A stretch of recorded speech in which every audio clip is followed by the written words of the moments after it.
Hello friends, नमस्कार दोस्तों कुछ दिन पहले मैंने एक वीडियो बनाया था सेंट्रीफ्यूगल कंप्रेसर के ऊपर। तो मुझे कमेंट मिला था कि एक मल्टी स्टेज सेंट्रीफ्यूगल पंप के ऊपर वीडियो बनाइए, तो मैं वीडियो नहीं बना पाया। उसके लिए आई एम सॉरी, क्योंकि मेरे पास टाइम नहीं था। मैं भी एक जॉब करता हूँ, इसलिए मेरे पास टाइम नहीं मिलता है। कभी कभी टाइम नहीं होता है तो मैं वीडियो नहीं बना पाता हूँ, लेकिन अब मैं कोशिश करूंगा फुल वीडियो बनाने के लिए। जो भी आपका क्वेश्चन या फिर कमेंट आएगा, जो भी आप पूछना चाहते हैं, मैं उसका वीडियो क्लियरली बनाऊंगा। तो आज के इस वीडियो में हम जानेंगे कि सेंट्रीफ्यूगल जो पंप होता है, वो भी मल्टी स्टेज, वो क्या काम करता है, किस लिए यूज किया जाता है, कहाँ पर सबसे ज्यादा यूज होता है और इसके पार्ट कौन कौन से होते हैं, इस पे कौन से सवाल पूछे जाते हैं और ये कैसे काम करता है। तो सबसे पहले बता दूं दोस्तों कि ये पंप जो होता है सबसे ज्यादा यूज किया जाता है रिफाइनरी में, पेट्रोकेमिकल में और पावर प्लांट में। पावर प्लांट में, वो भी हाइड्रो पावर प्लांट में, ये बहुत कम यूज होता है। वेव पावर प्लांट में तो बिल्कुल इसका यूज नहीं है। विंड पावर प्लांट तो आप जानते ही हैं, उसमें तो बिल्कुल यूज नहीं है। और गैस पावर प्लांट में बहुत कम मात्रा में यूज होता है, लेकिन थर्मल पावर प्लांट में इसका सबसे ज्यादा यूज होता है। बॉयलर फीड पंप के लिए यूज किया जाता है, बॉयलर फिल पंप के लिए यूज किया जाता है, या फिर हमारा हाई प्रेशर कहीं भी वाटर चाहिए उसके लिए भी ये पंप यूज किया जाता है। ये मल्टी स्टेज डिजाइन इसलिए किया जाता है क्योंकि ये हाई प्रेशर पंप है। डिस्चार्ज इसका कम होता है, लेकिन इसका प्रेशर बहुत हाई होता है, नियर अबाउट 25 kg पर सेंटीमीटर स्क्वायर, या फिर 30, 40, 50 मीटर क्यूब पर आवर्स का भी ये पंप हो सकता है। एज पर डिजाइन डिपेंड करता है। तो हम जानेंगे इसको मेंटेनेंस किया जाता है कैसे, और इस पे कौन से सवाल पूछे जाते हैं, इसके कौन से पार्ट होते हैं, इसको कैसे खोला जाता है और ये कैसे काम करता है। तो सबसे पहले मैं आपको बता दूं कि ये डिस्चार्ज केसिंग है और ये सक्शन केसिंग है। सक्शन और डिस्चार्ज केसिंग आपको कैसे पता चलेगा किसी भी पंप में। तो अगर आपसे सवाल पूछ दिया जाए कि इसमें सेक्शन डिस्चार्ज कौन सा है, आप बताइए पंप देख करके। तो सेक्शन का जो साइज होता है वो कभी भी बड़ा होता है, डाया बड़ा होता है। सक्शन का आईडी बड़ा होता है और डिस्चार्ज का आईडी छोटा होता है, ताकि हमारा पंप हाई प्रेशर बना सके। उसके बाद आता है इम्पेलर बेयरिंग रिंग, उसके बाद आता है शाफ्ट स्लीव, उसके बाद आता है बॉल बेयरिंग, उसके बाद आता है bearing housing, shaft, lock nut, oil level gauge, angular contact bearing, mechanical seal, diffuser, stud bolt, shaft. तो यहाँ पर आप देखेंगे कि बहुत सारे पार्ट हैं जो इसमें दिखाए नहीं गए हैं, क्योंकि दिखाई नहीं देता है। इसमें शाफ्ट की, इम्पेलर की नहीं दिखाया गया है, लेकिन सिंपली वो मैं आप लोगों को वीडियो में बता दूंगा कि की कहाँ पर लगता है। इम्पेलर और शाफ्ट के बीच में की लगता है और कपलिंग के पास की लगता है। तो यहाँ पर की आपको दिखाई दे रहा होगा, बहुत छोटा सा ये की होता है। की स्लॉट शाफ्ट में ही होता है। तो ये हो गया इसका पार्ट का नाम। और ये काम कैसे करता है, आइए अब देख लेते हैं। ये मैकेनिकल सील है, दोनों साइड में होता है। ये ड्राइव एंड साइड है, ये नॉन ड्राइव एंड साइड है, यानी कि जिधर हमारा मोटर कपलिंग लगता है उधर हमारा ड्राइव एंड साइड होता है। यहाँ पर ये बॉल बेयरिंग है और यहाँ पर एंगुलर कॉन्टैक्ट बेयरिंग है। आप यहाँ पर देख सकते हैं 2 बेयरिंग लगे हुए हैं। ये डबल रॉ के भी हो सकते हैं और सिंगल रॉ के 2 एंगुलर कॉन्टैक्ट बेयरिंग भी हो सकते हैं। ये थ्रस्ट लोड को रोकने का काम करते हैं। ये डिपेंड करता है कि डिजाइनर किस हिसाब से डिजाइन किया हुआ है। तो यहाँ पर एंगुलर कॉन्टैक्ट बेयरिंग है, लेकिन कहीं कहीं पर यहाँ जनरल बेयरिंग भी यूज किया जाता है एज पर डिजाइन। तो जब जनरल बेयरिंग यहाँ पर यूज होगा तो यहाँ पर एक थ्रस्ट जनरल पैड भी लगाया जाएगा साइड में, वो थ्रस्ट बेयरिंग का काम करता है। और दोनों साइड में हमारा जनरल बेयरिंग हो जाएगा, एक यहाँ पर और एक यहाँ पर, यानी कि एक ड्राइव एंड साइड में, एक नॉन ड्राइव एंड साइड में। इसके पीछे यहाँ पर शाफ्ट है। ये ऑयल लेवल गेज है। जब भी हम ऑयल फिलिंग करते हैं, एक मार्क होता है इसके ऊपर, तो उतना ही हमें ऑयल फिलिंग करना है जितना हमें चाहिए। इधर की साइड में भी सेम बेयरिंग हाउसिंग और बेयरिंग होता है। और ये मैकेनिकल सील मैंने आपको बता दिया। अब ये होता है स्टड बोल्ट। तो ये स्टड बोल्ट क्या काम करता है, जब भी हम इस पंप को खोलते हैं तो एक एक स्टेट यहाँ से हम निकालते जाते हैं। ये कभी भी डिस्चार्ज साइड से नहीं खुलता है, कभी भी सेक्शन साइड से खुलता है ये पंप। लेकिन वो भी डिपेंड करता है कि इसका डिजाइन कैसे किया गया है, किस साइड से पंप खुलेगा। तो वो देखने से ही पता चल जाता है कि ये पंप किस साइड से खुलता है। सबसे पहले पंप खोलने के लिए बेयरिंग हाउसिंग को रिमूव किया जाता है। यहाँ पर बोल्ट लगे हुए हैं, ये बोल्ट को हम खोल देते हैं। उसके बाद बेयरिंग हाउसिंग को रिमूव कर लेते हैं। बेयरिंग हाउसिंग रिमूव करने से पहले, बेयरिंग के पहले, यहाँ पर एक लॉक नट होता है जो शाफ्ट के साथ अटैच होता है। शाफ्ट के साथ अटैच होने की वजह से ये बेयरिंग बाहर नहीं आता है। तो अगर आपका बेयरिंग बाहर लेना है, कभी कभी क्या होता है, ये बेयरिंग हाउसिंग 2 पार्ट में होता है। ऊपर का पार्ट निकालेंगे तो आप नॉर्मली ये बोल्ट खोल के बेयरिंग हाउसिंग नीचे ले सकते हैं, लेकिन अगर ये 2 पार्ट में नहीं है, सिंगल पार्ट में है तो ये बोल्ट खोलेंगे और यहाँ पर लॉक नट एक होता है वो खोलेंगे तो इसको बाहर ले सकते हैं। दोनों साइड सेम प्रोसीजर होता है खोलने का। उसके बाद अगर आप डिस्चार्ज साइड से खोलते हैं डिजाइन के हिसाब से तो आप डिस्चार्ज साइड से इंपेलर निकालेंगे। अदरवाइज आप सेक्शन साइड से, ड्राइव एंड साइड से जब खोलते हैं तो सबसे पहले आप ये केसिंग निकालेंगे, फिर आपका एक इंपेलर निकलेगा, फिर एक डिफ्यूजर निकलेगा, डिफ्यूजर केसिंग निकलेगा, फिर एक इंपेलर निकलेगा, फिर इसके बीच में एक स्पेसर बुश दिया जाता है जो हमारा इंपेलर के बीच में गैप मेंटेन करने का काम करता है। क्योंकि यहाँ पर बीच में एक डिफ्यूजर आता है, डिफ्यूजर इसलिए दिया जाता है क्योंकि दोनों के बीच में स्टेप होता है। जब भी इधर से वाटर डिस्चार्ज करेगा ये तो दूसरे स्टेप में आने के लिए ये डिफ्यूजर के थ्रू ही आता है और इस इंपेलर के सेक्शन में आता है, फिर ये इसको डिस्चार्ज देता है। ऐसे करते करते यहाँ पर बहुत हाई प्रेशर हो जाता है। अभी हम एनिमेशन में इसको हम देखेंगे, ठीक है।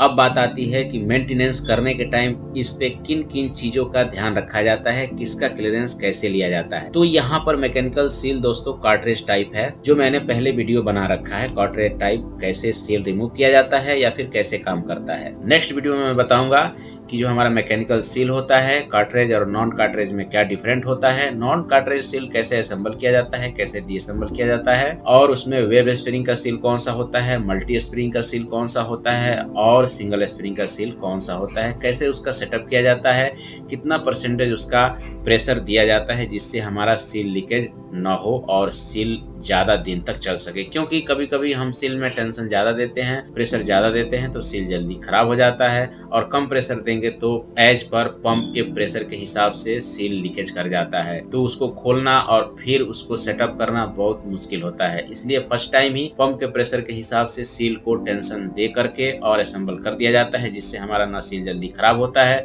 और ना ही लीकेज होता है। तो आइए अब हम देखते हैं कि किन किन पार्ट का इसका साइज लिया जाता है एग्जैक्टली। तो यहाँ पर एंगुलर कॉन्टैक्ट बेयरिंग है। एंगुलर कॉन्टैक्ट बेयरिंग जब ये खराब हो जाता है तो इसको रिप्लेस कर दिया जाता है। नॉर्मली आपको देखने से ही पता चल जाएगा, या फिर इसको असेंबल करने के टाइम या फिर रिमूव करने के टाइम आप यहाँ पर एक फिलर गेज से चेक कर सकते हैं। लेकिन एंगुलर कॉन्टैक्ट बेयरिंग में आप फिलर गेज भी नहीं लगा सकते हैं, क्योंकि यहाँ पर एक साइड कॉन्टैक्ट होता है और एक साइड फ्री होता है।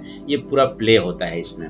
और यहाँ पर बॉल बेयरिंग है या फिर रोलर बेयरिंग, जो भी डिजाइन में दिया होगा वो यहाँ पर होता है। उसका आप फिलर गेज से इसका क्लियरेंस चेक कर सकते हैं। वो आप बोलेंगे तो मैं नेक्स्ट वीडियो में बना दूंगा। अब आइए नेक्स्ट देख लेते हैं कि और क्या क्या पार्ट इसमें चेक किया जाता है, क्लियरेंस कैसे लिया जाता है। तो आइए आगे हम बढ़ते हैं और इसका हम फंक्शन देखते हैं कि एग्जैक्ट में ये फंक्शन क्या करता है। तो ये हमारा मल्टी स्टेज पंप है, वो भी सेंट्रीफ्यूगल। तो आप यहाँ पर देख सकते हैं स्टड बोल्ट है और ये दोनों साइड में केसिंग है, ये डिस्चार्ज है और ये सेक्शन है। यहाँ पर बेयरिंग हाउसिंग लगा हुआ है। तो यहाँ पर कोई भी बेयरिंग हो सकता है एज पर डिजाइन, क्योंकि हम डिसाइड नहीं करते हैं कि यहाँ पर कौन सा बेयरिंग लगेगा या फिर लगा हुआ है। तो आप यहाँ पर देख सकते हैं, जैसा कि मैंने अभी बताया था, यहाँ पर बीच में दोनों इंपेलर के बीच में एक स्पेसर बुश होता है जो दोनों के गैप को मेंटेन करने के काम में आता है।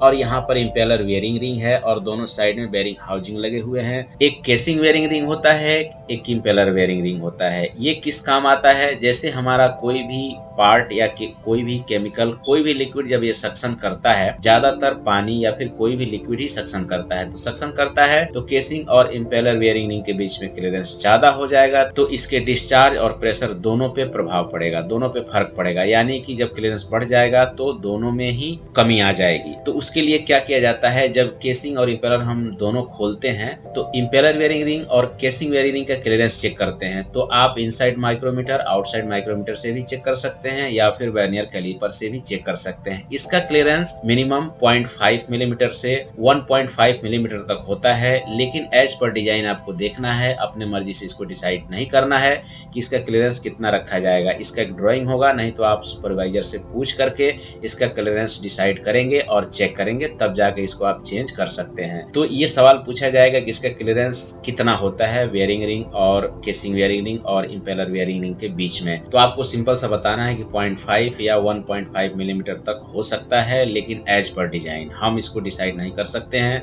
हम ड्राइंग के हिसाब से चलेंगे। उसके बाद आप यहाँ पर देखेंगे बेयरिंग है, बेयरिंग हाउसिंग है। तो आपको जैसा कि मैंने बताया था कि एंगुलर कॉन्टैक्ट बेयरिंग का प्ले होगा तो ऐसे ही पता चल जाएगा। लेकिन अगर आप यहाँ पर जनरल बेयरिंग होगा तो जनरल बेयरिंग का क्लियरेंस कभी भी लेड वायर से लिया जाता है, वो भी as per design clearance check करने के बाद डिसाइड किया जाता है, क्योंकि उसका भी हम लोग डिसाइड नहीं कर सकते हैं कि कितना क्लियरेंस रखना है या फिर रखना रखा जाएगा। तो आप यहाँ पर देख सकते हैं कि ये 5 यानी कि 6 स्टेज का हमारा मल्टी स्टेज सेंट्रीफ्यूगल पंप है और इसका रोटेशन एंटी क्लॉकवाइज, अगर आप इस साइड से देखेंगे ड्राइव एंड साइड से तो एंटी क्लॉकवाइज है और इधर ड्राइव एंड साइड होगा तो ये क्लॉकवाइज हो जाएगा। इसके बारे में हम बाद में बात करेंगे कि क्लॉकवाइज एंटी क्लॉकवाइज में क्या डिफरेंट है, क्यों डिजाइन किया जाता है क्लॉकवाइज और एंटी क्लॉकवाइज सेंट्रीफ्यूगल पंप, और इसका स्लीव नट जो होता है वो शाफ्ट नट वो कैसे खुलता है। जैसे मान लीजिए हमारा क्लॉकवाइज पंप है उसका स्लीव नट किधर खुलेगा, शाफ्ट नट किधर खुलेगा, और हमारा एंटी क्लॉकवाइज पंप है उसका स्लीव नट या फिर शाफ्ट नट किधर खुलेगा, इस पे हम नेक्स्ट चर्चा करेंगे। तो आइए अब हम देखते हैं कि ये कैसे काम करता है। तो आप देख सकते हैं अगर हम ड्राइव एंड साइड से इसको देखेंगे तो ये क्लॉकवाइज है हमारा सेंट्रीफ्यूगल पंप, और जब भी ये चलता है तो ये बहुत हाई प्रेशर डेवलप करता है, क्योंकि आप देख सकते हैं यहाँ पर ये सक्शन है और डिस्चार्ज है। सक्शन का जो आईडी है वो बड़ा है और डिस्चार्ज का आईडी छोटा है। तो यहाँ से जब ये सक्शन करता है तो हाई वॉल्यूम सक्शन करता है, लेकिन जब डिस्चार्ज करता है तो यहाँ आते आते इसका प्रेशर बहुत हाई हो जाता है। आप देख सकते हैं एनिमेशन में इसका कलर थोड़ा सा चेंज हुआ है, यानी कि यहाँ पर आते आते इसका बहुत हाई प्रेशर हो गया है।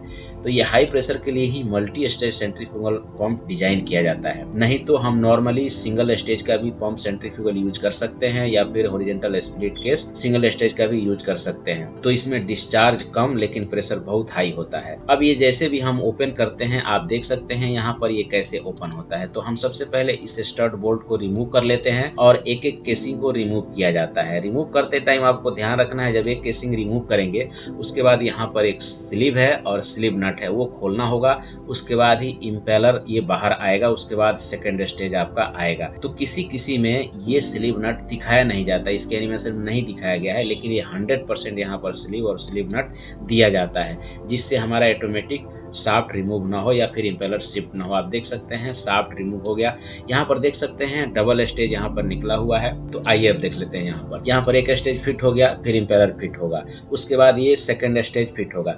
तो निकालते टाइम भी सबसे पहले केसिंग रिमूव होगा, उसके बाद एक इम्पेलर रिमूव होगा, फिर एक केसिंग रिमूव होगा, फिर एक इम्पेलर रिमूव होगा, फिर एक केसिंग रिमूव होगा, फिर एक इम्पेलर रिमूव होगा। ऐसे करते करते एक एक स्टेज आपको रिमूव करना होगा, तभी जा करके रिमूव हुआ। यहाँ पर नॉन ड्राइव एंड साइड से इम्पेलर दिखाया है रिमूव करते हुए, यानी केसिंग रिमूव करते हुए।